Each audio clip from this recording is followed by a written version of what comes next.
how are you going to show up in the world? How are you going to be accountable? Who's the person that you want to become?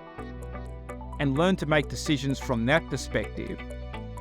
And then draw a painted picture of the life that you want to have, living that identity, and what are all the components for that. And money then really is, certainly as a currency, and then as your thinking and your relationship to it, is what fuels you living out that vision, which is structured around your identity. This is Alan Olson, and welcome to American Dreams. My guest today is Hugh Massie. He is the chairman and founder of DNA Behavioral International, and which focuses on behavior and money insights.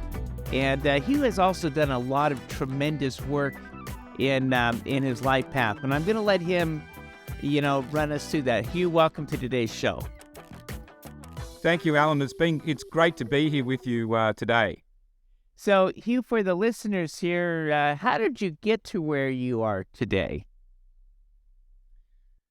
Well, I started my journey in career terms as a CPA, and I suppose I would call myself now a reformed accountant. So I was a CPA for about 10 years, and I set up a wealth management business in Sydney, where I was helping high net worth clients with their businesses, investments.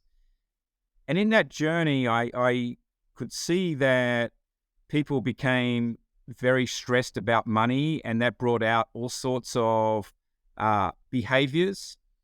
And I asked a psychologist one day, what is that? And she explained to me, Carol explained to me, this is people's DNA hardwired behavior. We go back from our socialized learned behaviors to our natural instinctive behaviors when we're under pressure. And I could see money and relationships cause that kind of stress and pressure. And I knew that if I was going to be successful, I needed to address that. And so that put me on the path of building a system, Alan, to help uncover what people's hardwired behaviors are and help them bring alignment to their life. I think at the end of the day, if you're going to, people get stressed a lot of the time because they're not in alignment with who they are, and they don't have a healthy relationship to money. And so that's what's got me to this place. And it all started in Australia. So you can tell from my accent, I'm not American, although I'm now a citizen. I live in Atlanta, Georgia with my family. And the journey brought me to America. That's a big move. You've done a lot of things also in the community and service and working with others. You're also known as a serial entrepreneur. I am. So I've been involved with different businesses that I either helped fund to start or was part of starting, in telemedicine, internet security, marketing, in real estate areas. So I've been into a lot of things, and from a community perspective, my big passion project right now is something called Boys Without Fathers, because I grew up without a dad. My dad died when I was 1, and doing conversations like we're having now, Alan, about 2 years ago, with a number of the DNA behavior clients, I found 6 or 7 of them didn't have a dad too, and we all had varying doses of the same struggles, whether it was obesity, learning difficulties, social issues, whatever. And I was a lucky one because of my mum and my grandmother, but not everybody's so lucky, and it does, if you lose a father very early in life, it has enormous impact. So I want to be a mentor to other kids who don't have a father and get to them early in life. And that's what we've set up this charity, Boys Without Fathers, to do. So there's a group of us doing this work. Let's step back. I want to come back to that. That father mentoring, the boys a little later. But before doing that, I want to jump into the DNA Behavior International. big transition from a CPA to to founding this company. And how did you start it? A lot of the listeners here, they're entrepreneurial. They're saying, hey, we want to go do a company, but we don't know how to do it or how to approach it. How did you approach getting started? You obviously saw a problem in the industry that needed to be solved. So it's a very good question. And where I started was really I saw a problem in that every human being has a problem with money and relationship to money and stress. And I thought big. I sort of take that like Peter Diamandis at A360, you've got to sort of have moonshot thinking. You've got to be thinking big. And I thought this is something that can impact the world. But once you've got that sorted out, then you need to start small and have the philosophy of growing big at some point. So there's always an exponential mindset that's got to sit there, but it's got to start small. But it's got to happen around your own identity and your own purpose. And this came from somebody asking me, Hugh, what are you passionate about? And I wanted to help people all over the world become more financially self-empowered. That just flew out of my subconscious. So when that happened, I knew I was onto something. And that's really when I built the business and the big thinking around that, Alan. And I think that's very important for other entrepreneurs to understand is if you're going to go on a big journey, which is going to have a lot of bumps in the road, there's not every day is not going to be easy. You need plenty of resilience, but you've got to have something to come back to. And that's having a very deep passion and purpose for it. And if you don't get that right, and then your own identity with it, then you're probably not going to go very far. So walk me through the process. A person comes to you and says, hey, help me to be empowered, to be financially resilient and weather the storms of life. How do we get to where we need to be? So what I do with that is I take people through the DNA natural behavior discovery process, which helps uncover their hardwired behaviors, not only in terms of talents, but also which are going to help them create wealth, but also the financial behaviors, how they make decisions. So I get people into personal alignment. And then I have another exercise, which we call money energy, that I take them through to see where they are at energetically with money. And that provides the building blocks for helping them build their relationship to money. Because person's got to have clarity on what role money is going to play in their life, which usually means they've got to have personal clarity first. So that's what I do. So it's in part it's taking the diagnostics that we have, and then it's the facilitation by either someone on our team or one of the financial advisors that uses our systems or coaches to guide people through that process to see who they are, paint a vision for their life, and then be able to have the money conversation. So there are more in the organization. How large is your organization, Hugh? So I have 60 people that are on our team on a day-to-day basis.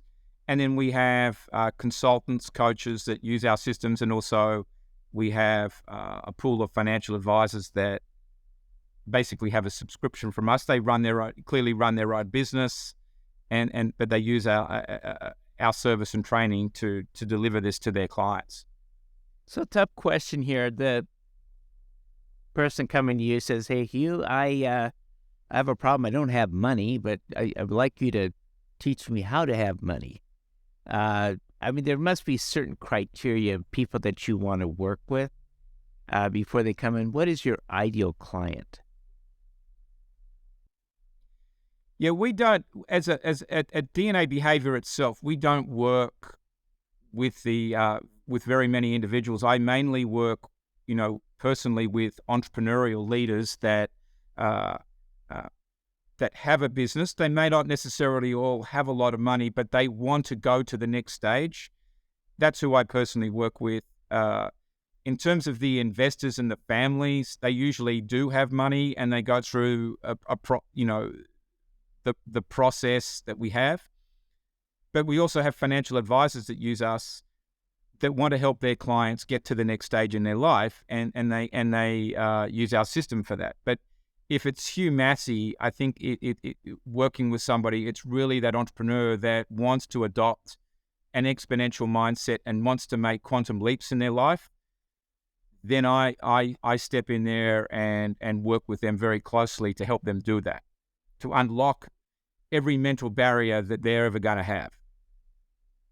So it's said that you use or draw on over 4,000 scientifically measured behavior, money, insights. How did you go about creating that model?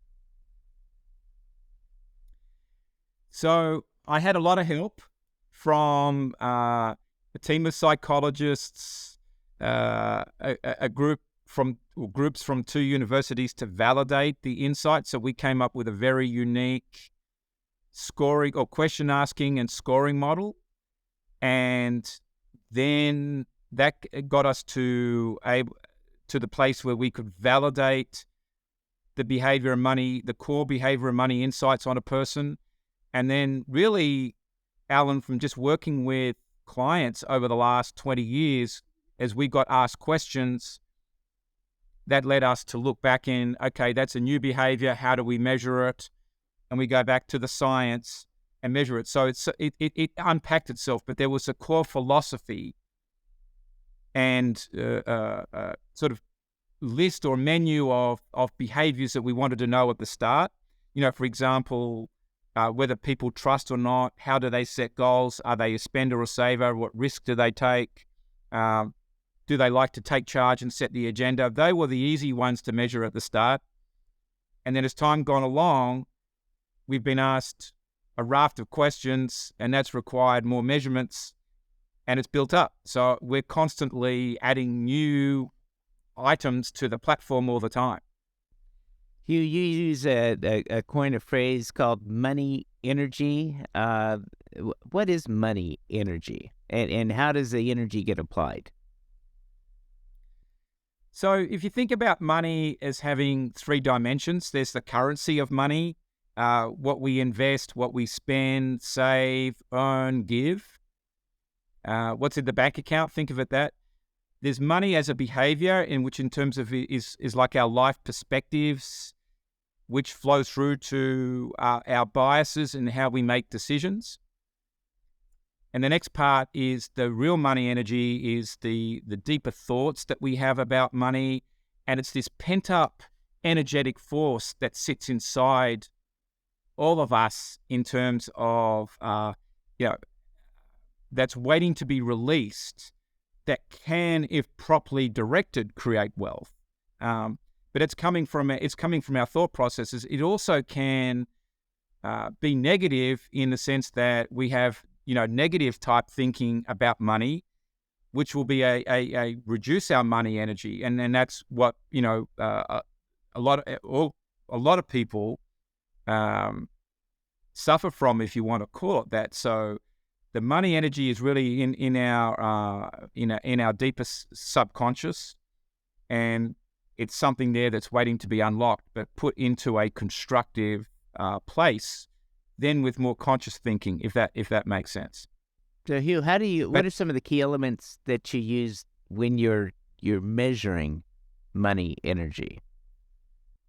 So the first thing is we look at a person's relationship to money and how they've integrated money across all areas of their life. So how is money integrated into your career, to your family life, relationships? How do you utilize it in experiences, your community life, your plan giving, and your health?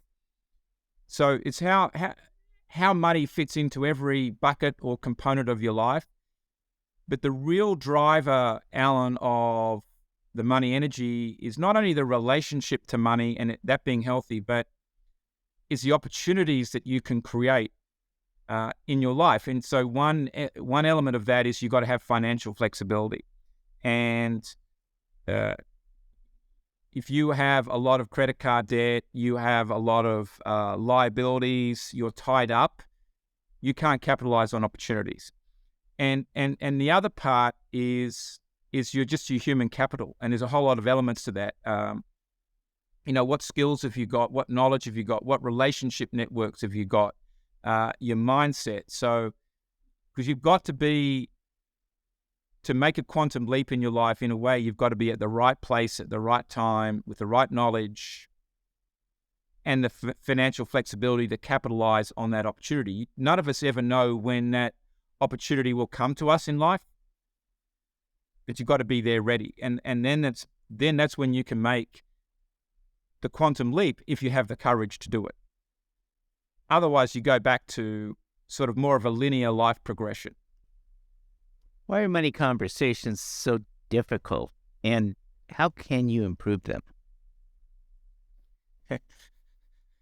They're very difficult, and a lot of the time it's because money is seen as taboo. It's something it's very awkward. I think people associate success with money, or they associate failure with money as well. And money itself just carries an energy and many deep-rooted beliefs. Many of them are false.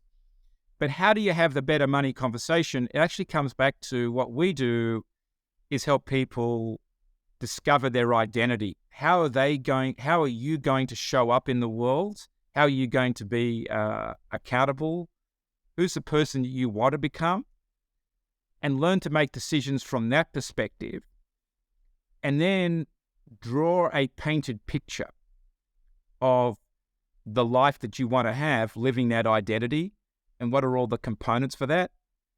And money then really is, certainly as a currency, and then as your thinking and your relationship to it, is what fuels you living out that vision, which is structured around your identity.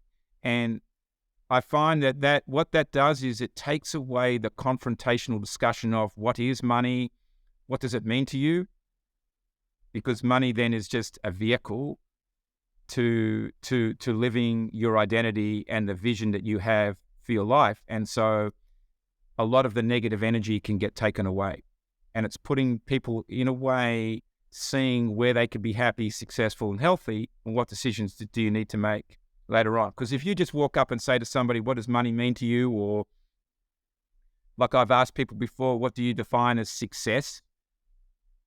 And I've known people who say, well, it's how much money I have in the bank. That's the scorecard. That normally tells me there's a problem. And there's a definite lack of fulfillment with that. And what happens if the money all goes away? Usually those people are miserable. So it's getting people back to who they are, Alan, I think is what is very important. A person interested in signing up for your program, how would they go ahead and reach you? So if they go to our website at dnabehavior.com/money energy, you would see what this is about there. And there's also a link there to download a white paper that we have, which is like a mini book, ebook, about money energy, the process, what you're going to get out of it. And you can register your interest to go through the process there. And I'm more than happy for anybody to do that and to get a taste of this and hopefully propel their lives forward with quantum leaps and not just accept linear progression. Thank you, Hugh. It's been a pleasure having you on today's show. Thank you, Alan. It's been great talking with you.